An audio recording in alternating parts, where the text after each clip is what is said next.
قصه بعدی که برای شما روایت خواهیم کرد مربوط به همون اوایل دهه 30، در واقع همون عصر یخبندان، سرما و برای گیلانی‌ها عصر خزان. شهدی لنگرودی، اون شاعری که بنان هم ازش شعرهای خونده، اگه سرچ کنید بگردید حتما خواهید دید چه آوازهایی رو از شهدی خونده. یک شاعر شوریده‌ای که در لنگرود زندگی می‌کرد، مجموعه‌ای از دو بیتی‌ها و یا چهاردانه‌هایی که سروده دقیقاً بازتابی از احوالات اون روزه، اما یک اشاره‌ای داره به کسانی که مایوسن و سرخوردن از این که چرا این پویش، این حرکت با شکست مواجه شده. در این ترانه در این اشعار خودش اشاره میکنه که به راهپویان خورده نگیرید. در متن این اشعار میگه اینها امید داشتن، اینها حرکت کردن، اگر هم اشتباه کردن، اگر دیدگاهاشون به گونه‌ای بود که بعدها فهمیدیم خطا بوده، اما اینها اگر از شیره جانشان گذاشتن، اگر میبینید که از پاشون، تو متن شعر اشاره میکنه، اگر میبینید در شب‌های تاریک از پای این راهپویان داره خون فواره میزنه، به خاطر صورت‌های زرد شماست. اونها تو این مسیر افتادن برای اینکه چهره‌های شما رو زرد نبینن. و اشاره میکنه که آره ماهتاب نمیتابه، درخت‌ها دارن لاغر میشن، برگ‌ها ریخته، همه جا خزان زده است، اما راهپویان همیشه هستن و اونها با اینکه آسیب میبینن، با اینکه زخم میبینن، اما نگاهشون همیشه به صورت‌های دردناک شماست، غمناک شماست و این خودش همونقدر که دردناکه امید میاره. ترانه جورابو در واقع همین رو روایت میکنه. اشاره کنم که یک دو بیتی در این ترانه هست که از آثار سیروس مقصودی هست، معلم خوب انزلیچی که به همین تازگی ها از دستش دادیم. به هر حال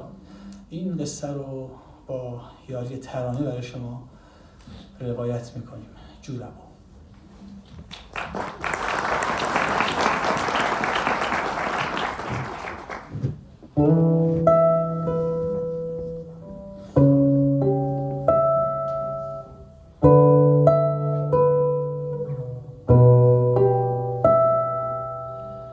بنالین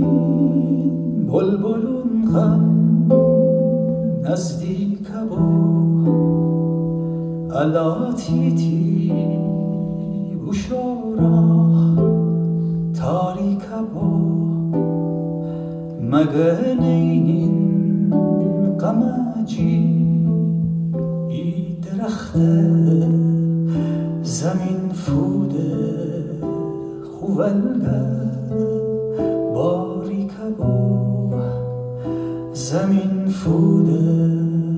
خوالگه باریک با دوباره آسمان دل پر با سیاهم را نجیر مهتاب کور با ستاره دانه دانه روی گفته عجب امشب بساط غم جورابو عجب امشب بساط غم جورابو جورابو غم جورابو غم جورابو جورابو غم جورابو غم جورابو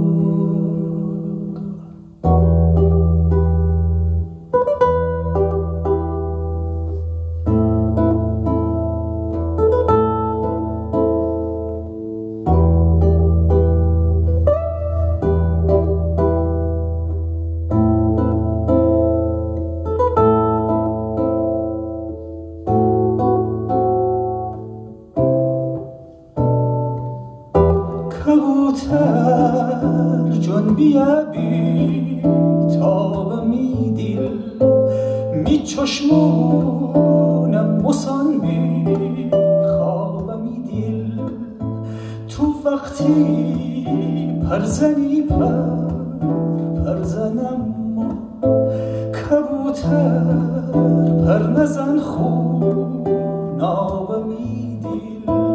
او را کی شدم فردوسین با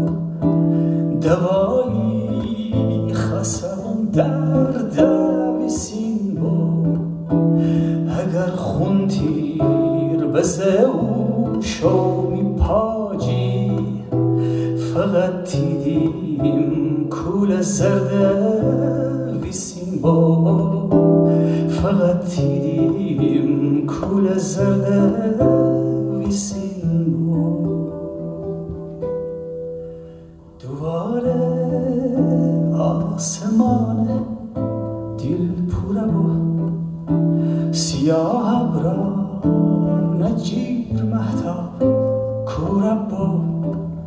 ستاره دانه دانه رو بگیفته عجب امشب بساط غم جوره با عجب امشب بساط غم جوره با جوره با غم جوره با غم جوره با جوره با غم جوره با غم جوره با جوره با غم جوره با غم جوره با جوره با غم جوره با غم جوره با جوره با غم جوره با غم جوره با جوره با